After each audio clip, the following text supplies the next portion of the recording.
So anyway, on the previous tape, Darth and Joe had been meeting with Doctor Who to try to figure out why on planet Jumba, where they were vacationing with their mother, there was some sort of strange time anomaly that was causing things to slow down and repeat. And they only were able to notice it themselves because Doctor Who had coated them with a special protective substance which allows them to be immune from time disturbances. Okay? So while everything else around them was going slow, they could notice, they could see things. In a restaurant. Right. They were right. So Doctor Who was with them in the restaurant. He demonstrated that the magnetic field of the planet was turned up way, way, way too high. He demonstrated this with a coin that he let go in the air, and it flew up into the ceiling. And what did it do when it hit the ceiling? It went through the ceiling. Right. So he said, we've got to get to the center of this planet. And he knew of some caves that he thought might lead to the center of the planet because of some gases that he measured that had been escaping. These gases are only produced down in the central core of the planet, but although they're not toxic, so it's not dangerous to go down there, but it's a very long trip, and you had to have a special vehicle to do that sort of thing. And then Darth and Joe said, hey, Trioculus has a special vehicle for going down inside the core of a planet. He got it from his dad, Monoculus, because they used to be they used to dig deep into the cores of planets back in the old days when they were bad guys. They used to burrow into planets. One time, they burrowed into our planet to try to steal the internal clock of our planet. So they're very good at that. But now they're on the good side of the Force. So if we could get Trioculus' help, but he's in a cafe where everything's going backwards. And Doctor Who said, not to worry, all we have to do is go there and I'll protect you from the time anomaly, and we'll grab Trioculus and get him over here, and we'll go down into the center of the planet, because actually Will they explain how to do what's going on? Yes, I'll have to explain things to him, but he won't know until they get him. So Darth and Joe said, well,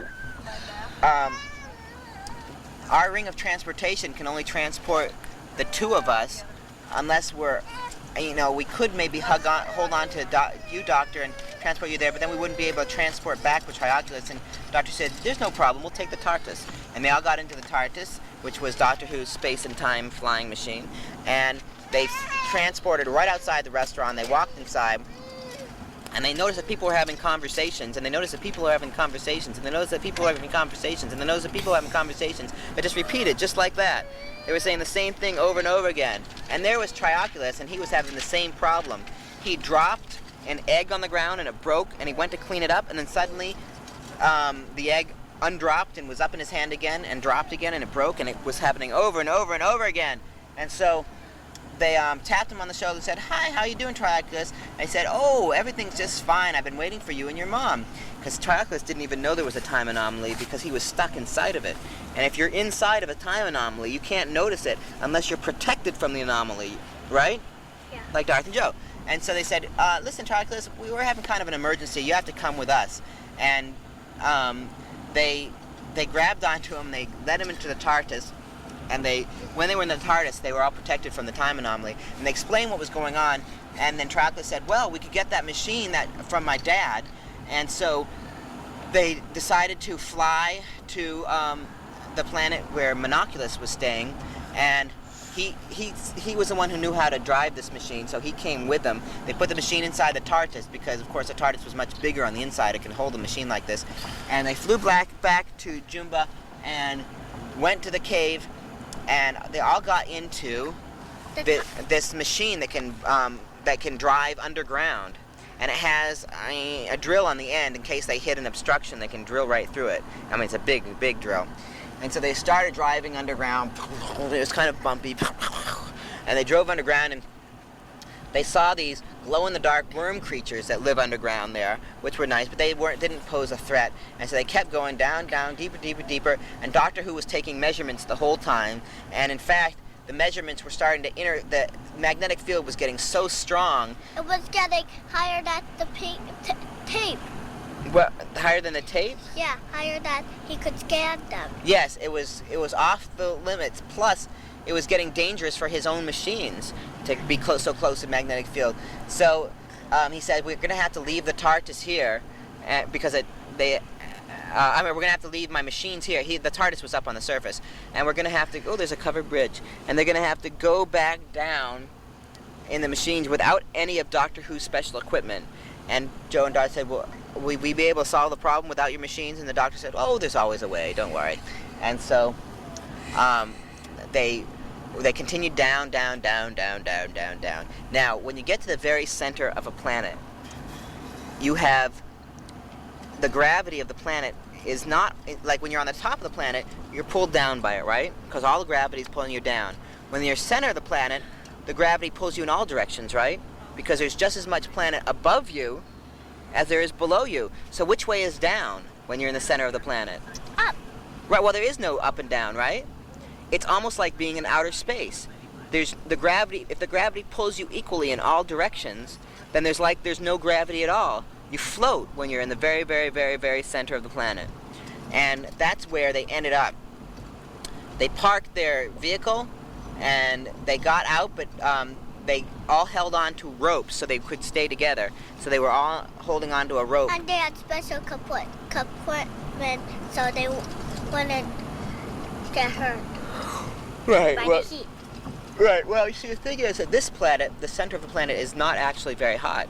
It does not have a molten center. There is a layer of lava, which way they were able to go through, but it's not at the very center of the planet. The planet is so dense that lava can't exist down there. And so, I'm seeing all sorts of old-fashioned things out here. Anyway, that's just where we are right now in Vermont while we're telling this story. But the point is that there was a small, white, glowing object sitting right in the center of the planet. And Doctor Who said, "Yes, just as I figured." He wants to look at him. Just as I thought. Yeah. And Darth and Joe and Monoculus and Trioculus said, "What is it?"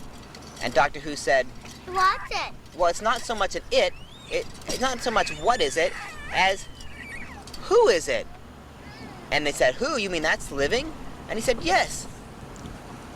We've run across a Timoculus." What type of Oculus? A Timoculus is a sort of an intelligent virus. It's like a disease that a planet gets, and it latches onto the planet, and it sucks out minerals from the planet to live on. But as a result, it speeds up the magnetic reactions of the planet, and causes an increase in the magnetic field of a planet, and it's. It doesn't work on people? No. It works on the planet, and then the problem then is that if the magnetic field gets too hot, time is altered within that magnetic field and on the surface of the planet. And so, see, the thing is, the Doctor said, that a long time ago these Timoculuses did not live in the center of planets. They had their own planet with plenty of minerals on it, which was the planet, because of the way it was structured, it did not cause, taking these minerals out of the planet, did not cause an increase in friction, causing an increase in magnetic field, so they were safe. But their planet was destroyed 1,500 years ago, and when it was destroyed, the Timoculuses spread out across the universe, and they just went wherever they could. They were attracted to minerals, and they were attracted to the minerals in the center of some planets, and that's a problem.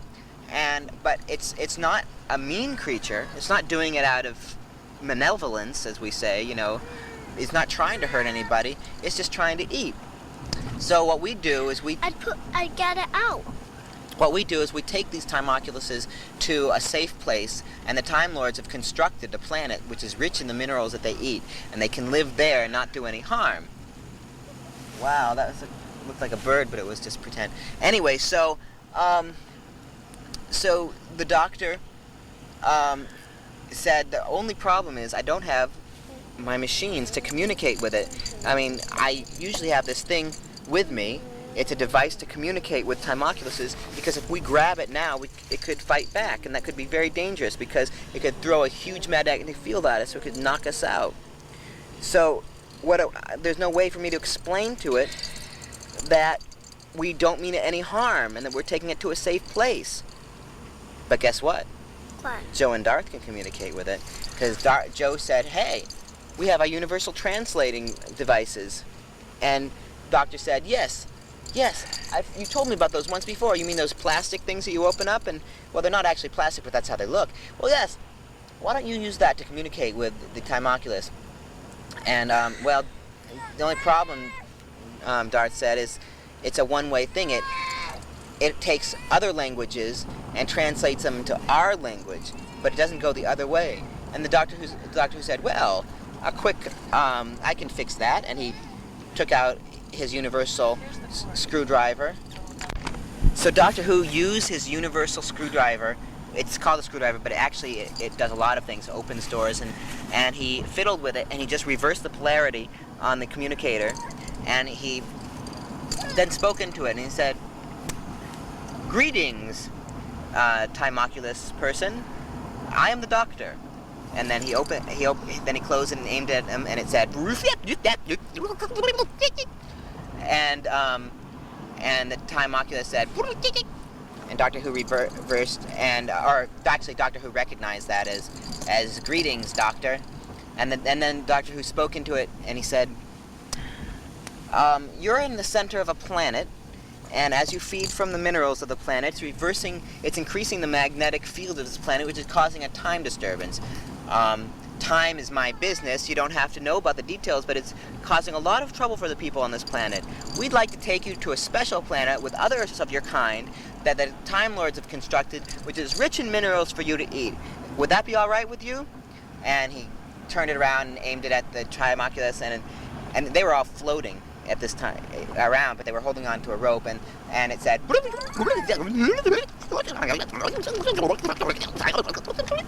and the Timoculus said, yes, that would be fine. Thank you, Doctor. I mean no harm. And so Doctor Who reached out and held the Timoculus, who turned into a pinkish color because he stopped eating, and they went back into the machine. They drove up, and already they could tell that things were, when they got back to the surface and Doctor Who checked his instruments, he said the time anomaly is better, the magnetic field is dropping down to normal. I'll take this Timoculus back to the planet that we've constructed for it, and you guys, you can have fun vacationing here on Jumba. And so they just parked that digging machine, and Monoculus and Trioculus and went with Joe and Darth back to see Joe's mom, who was still, after all this time, still driving to the cafe because things had slowed down and repeated so much. And she was a little confused to have them suddenly appear there, but they kind of explained what was going on. And they met with Oculus and Bioculus and Squid Oculus, who was partly underwater, and Squad Oculus, and all of the Oculuses, and they had breakfast or lunch at this cafe, and they actually met with Benjamin Oculus too, who was the new addition to the Oculus family, and he has 2 eyes. He has 2 eyes, right? And they actually, because you know that Darth and Joe have a little brother named Benjamin also, Yeah. and he's going to be a Jedi warrior too when he grows up. Yeah. So that's the end of that story, and more. Doctor Who went off. And more? Okay, you want to know what the planet looks like that the Time Lords constructed? Well, it's very flat on the surface of the planet, and actually, it's not a round planet at all. Its shape has a stem and a flat surface, and at the bottom of the stem is where all of the minerals are constructed, and they go up veins that get, like a tree gets its energy from its roots. The minerals flow up through a solution to the surface of the planet, and that's where all of the Timoculuses live. And an interesting thing about Timoculuses is they like to write poetry. So the Time Lords like to visit the Timoculuses and communicate with them and write down their poems. And they live in peace there. And sometimes the Time Lords invite other poets from other planets to read their poetry to the Timoculuses too. But this way, the Timoculuses are a constructive part of the universe, and they're not doing any harm through their eating. A lot of times, creatures don't even know that they're hurting other people when they eat them. Or, you know what I mean? Like, sometimes creatures are so big that that there are some creatures that are so big when they eat a planet, just because, oh, there's a tasty little planet, they might not even know there are people on it. So it's very important to communicate with all the creatures in the universe so they know where there are intelligent life forms, so nobody gets eaten by accident, or nobody has their time fields disturbed. All right, turn it off. Okay, this is a Darth and Joe story, all right? It took place, this is one of the ones that took place when Darth was 5. I haven't left the Time Lord. Yeah, it does involve the Time Lord. It was after they had already met him once. This is the second time they met him. And this adventure happened just completely out of the blue. They didn't know anything was wrong. Joe was over at Darth's house visiting, and one day they decided to go out and play in the yard, and they opened the door, and you know what was sitting in their front yard? What? The TARDIS, which is the Time Lord's, the Doctor's space and time travel machine. And they said, oh, the Doctor's visiting. It's called the TARDIS. It looks like a telephone booth. It's very small on the outside. Of course, it's very big on the inside. And the Doctor opened up the door and he walked out. And they said, Doctor, what are you doing here? And he said, well, I need your help, boys. There's an emergency in the galaxy, and I was wondering if you would have the time to come with me to help figure it out and solve this problem. And they said, sure. You want us to go now? They said, yes, there's no time to lose. Time is of the essence. Time is not on our side. Time and time again. There's no time for love. Time, and he went on with all these time expressions, and they said, okay, we get the idea. We'll come right away. But we'll be back in time for dinner? And he said, well, this should take us about 2 months, but I'll get you back in time for dinner because I'll take you back in time after we're done, okay? And they said, all right. And so they took off. And they flew off in the TARDIS, and it had a blue light, just like that, the flashing light we just passed here in Vermont. So, and in that Thanksgiving 1998. And so they flew off and they said, well, can you tell us what's the nature of this problem? You know, why do you need us? And he said, well, this is something pretty serious. The universe, well, it's actually the galaxy, which is part of the universe, but the galaxy is starting to slow down. The Time Lords measured this on our instruments. You know that the galaxy spins, right? It moves a little bit every year. Right, it moves out in space a little, and it also spins from the center. And for example, the sun and the Earth are kind of out toward the edge of the galaxy on one of the spiral arms. But there are billions of stars that make up the galaxy, and they're all spinning around a central place, right? No, they aren't spinning. Well, I mean, the whole galaxy is turning like this. Mm-hmm. That's what I mean by spinning. And he said it's slowing down. It shouldn't be slowing down, should it? No. It should stay at the same rate. There's nothing slowing it down. And he said, according to our calculations that the Time Lords have made, the galaxy will start reversing its spin soon. It's going to slow down, it's going to stop, and it's going to start spinning in the other direction. And that will make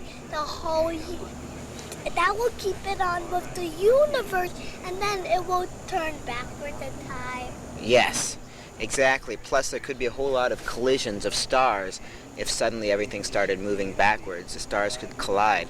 It could be a big, big mess. And there's no explanation that we, the Time Lords, have for this. So we've decided to go to the center of the galaxy to check it out. And Joe said, wait a minute, isn't that dangerous? Isn't there a black hole in the center of the galaxy? And the Time Lord said, there very well might be a black hole in the center of the galaxy. But they could go in time, anytime, anywhere in time. Mm-hmm. But That's not right. anywhere, but not in time. You mean in space? They Well- only could float in time. Right. They can float in time, and it's also a spaceship, so it can move in space, right? But it doesn't move very fast in space, only in time. Right. And the thing is that because if they have to go a long distance, they can just slow down their time so that it doesn't seem like like if it takes a year, they can slow it down so it only takes a second, right? So it's like they're going fast. Yeah. So that's how he gets around the problem of not being able to go very fast. So they decided to go to the center of the galaxy, which normally would be a long trip, but they're able to change their own time frame so it doesn't seem so long. And as they were approaching the center of the galaxy, the doctor explained that this trip could be dangerous. We don't know what to expect. We've recorded a huge energy flow out of the center of the galaxy. And Joe said, well, would that be the black hole? And he said, it could be. And if we get sucked into a black hole, then I can, in the TARDIS, adjust the time controls so that we won't stop in time, because a black hole slows things in time as it accelerates them and sucks them in, speeds them up and sucks them in. But we could, I can control that, and also we might end up just getting spat out through a white hole.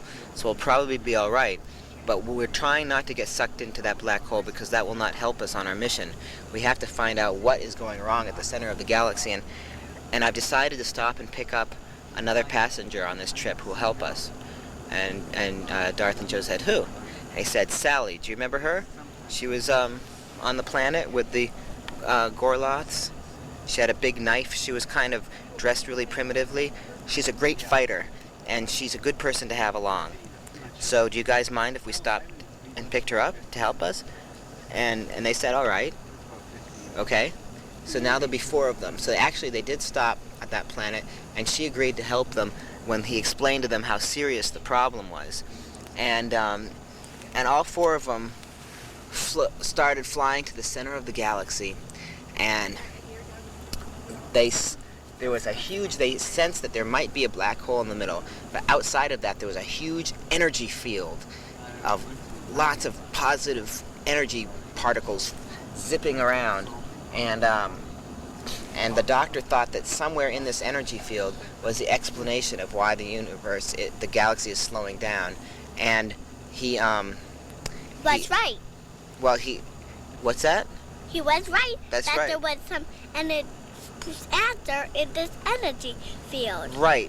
And what was causing the energy field to malfunction and cause the galaxy to slow down and then reverse?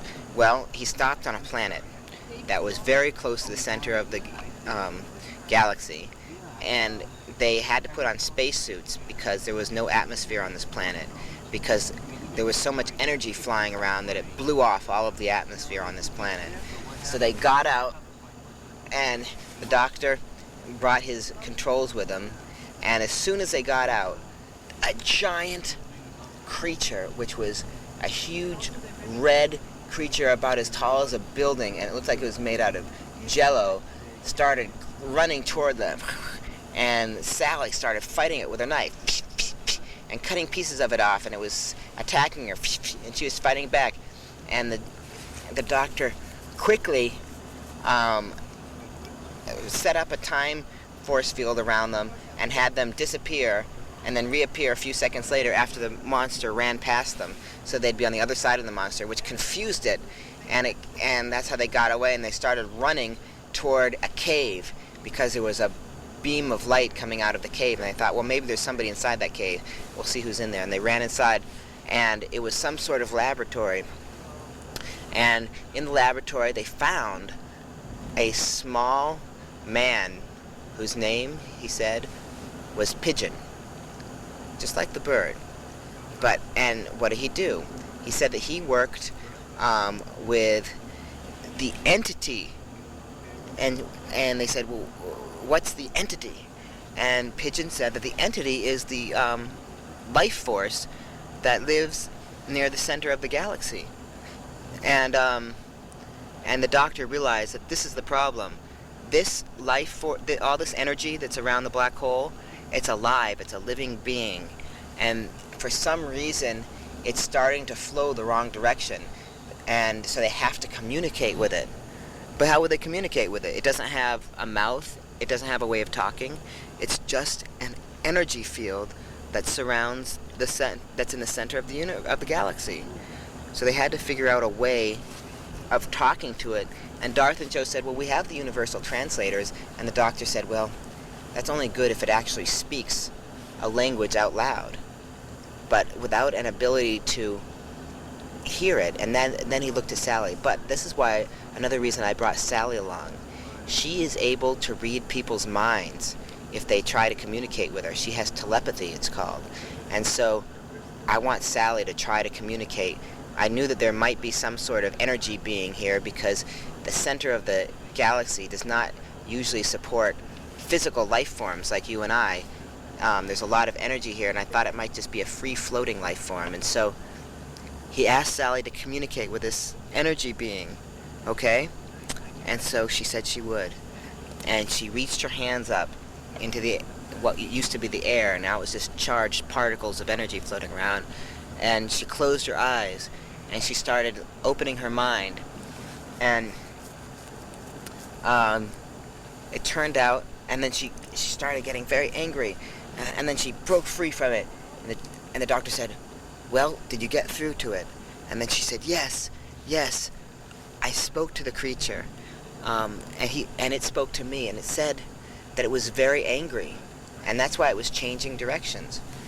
And the doctor said, why is it angry? And she said, because its food supply has been cut off.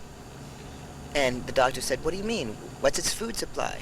And she said that this creature that lives at the center of the galaxy eats negative charged particles that come from a white hole that is inside the black hole. And these particles come through, and it eats them, and it's happy, and it actually, and as in its normal life process, it spins in the right direction, and that its spinning helps to spin the entire galaxy in the right direction. And now it was just looking for more food, so it thought it would spin the other way. It doesn't know about any of the dangers that it's causing by spinning the wrong way. And the doctor said, did it say why its food was cut off? And she said, no, it was confused, it didn't know. And the doctor said, there's only one thing that we can do. We're going to have to find out where that white hole comes from, where its energy source normally comes from. And we can go into the white hole if we reverse the time on the TARDIS. Normally a white hole pushes things out, but we can get sucked in, and we can follow the path of its energy food and see where it comes from and see what's blocking it. So they all agreed that although that sounded dangerous, they had to do it to save the galaxy. So they got aboard the TARDIS, and they thanked the Pigeon Man, and they got back, and they had Sally told the creature that that they were going to try to help it, and to please don't stop rotating in the right direction. And then they got in the TARDIS, and they flowed right into the black hole, and the center of the black hole was a white hole where there were still some negative charged particles coming out, but not as much as the creature needed to live. And they reversed the time polarity in the TARDIS so they could be sucked into the white hole, and they followed the path of particles to see where it was coming from, through this wormhole, through space, and it came out of a black hole. Actually, it was part of a whole system of rainbow holes in a completely different part of the galaxy, near the edge of the galaxy, and they came out, and they immediately saw that something was wrong. Instead of normal space, there was some sort of huge floating, artificially created, human-made disc that had a big factory on board, and they landed on it, and they got out, and there were these bee-like creatures. They looked like bees, but they walked on two legs. They were busy working all over the place. They didn't have stingers. They were like very evolved bees. They had they had 6 arms, but they walked around, and they were busy working all over the factory. And Doctor Who asked Sally to communicate with them, to ask who was in charge of this factory. And he sent them, the bee worker sent them to the queen bee, who was in charge of the entire factory, in her chambers. And they asked to go in to the chambers, and she allowed them to come in. And Doctor Who introduced himself, and he used the translator to communicate with the queen bee. And he said, I'm the doctor, this is Sally, and this is Darth and Joe Vader. We're wondering what you produce here at this factory. And the queen bee says, we produce a special kind of molecular honey, which is used to fuel the machines of our world. And he said, and as a byproduct, when you produce this honey, what do you release? What does the factory release? And she says, well, there are some pollutants. You know, the factory pollutes a little bit, but we're out here in space, so the pollution doesn't hurt anybody. And the doctor said, is it possible that you produce positive charged energy? And she said, yes, that's part of the normal pollution that we release. And that's when the doctor realized this factory was releasing a kind of pollution, positive charged energy, that interfered with the negative energy, annihilated it, so that no energy was going into the white hole, you know, or the black hole, which came out the white hole at the center of the galaxy. So this factory was stopping the entity at the center of the galaxy from getting his nutrition. Do you see?